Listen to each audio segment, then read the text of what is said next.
Ngayong buwan na ito ng Agosto ay mainam na subukan niyo po itong gawin lalo-lalo na kung ikaw ay mananaya, negosyante o higit na nais ninyo na lumevel up ang inyong swerte lalo-lalo na tungkol sa usapin ng pera. Dahil ngayong buwan ng Agosto ay may tinatawag na ghost month, kaya mas mainam meron kayong proteksyon or panghatak ng swerte para hindi kayo malasin at puro swerte ang dumating. Para kung kayo po mga bossing ko ay marami mga pagsubok ay kaagad nyo itong pagdadaanan at hindi nyo po ito matatambayan. Kung naniniwala ka at nais po itong gawin, ang bidyong ito ay para po sa inyo.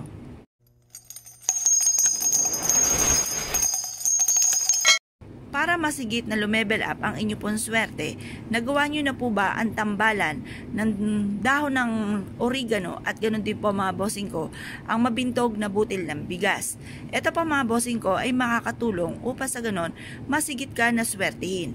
Mapapasin ninyo na mas maraming pera ang darating sa inyo ngayong buwan na ito ng Agosto instead na ghost month ang inyo pong maranasan or paghihirap at panay problema. Proven po ito mga bossing. Kung kayo po'y naniniwala, kumuha po kayo mga bossing ko ng mabibintog na butil ng bigas at ganoon din po ang isang dahon ng oregano. Pagkatapos ay humarap ka sa may silangan at mag-wish.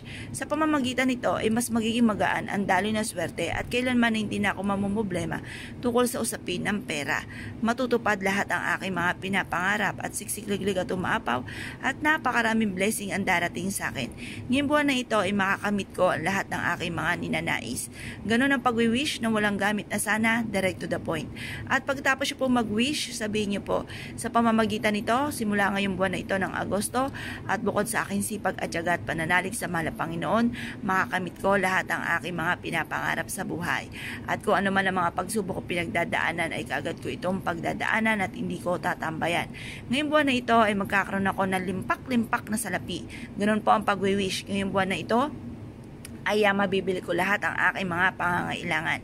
At ganoon din, matataguyod ko ang aking buong pamilya. Ganoon ang pag-wish. Pagtapos ako ay mag-wish, ibilad ito sa sinag ng araw.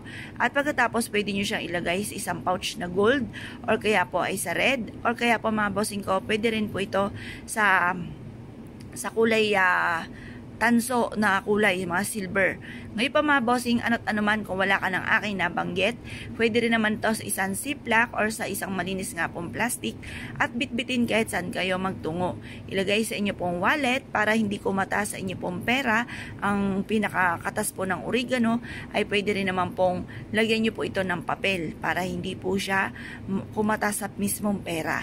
At pwede rin naman po mga bossing ko na habang ay natutulog, ilagay ito sa inyo pong sapatos. Pero pag kayo aalis na, ilagay nyo po muli sa inyo pong bulsa or sa inyo pong bag. Sa sapatos, kaya natin ilalagay para yung sapatos ninyo ay i-adya kayo kung saan lagi kayo ay suswertihin.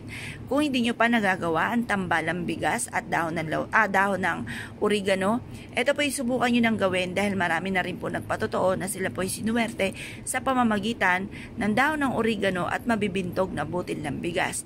Bago ka tumaya, gawin mo muna ito para makapanalo ka ng limpak-limpak na salapi. Kung kayo po naniwala at dahil sure po itong gawin, subukan nyo na po ito dahil malaking tulong po ito mga bossing ko dahil ito po i-aadya ka kung saan lagi matutupad ang inyo po mga pinapangarap. Yung ba tipo na nagagawa mo ang mga bagay na hindi inaasahan, yung pala ay dito ka yayaman. Kaya kung kayo po gagawa, good luck po sa inyo po lahat.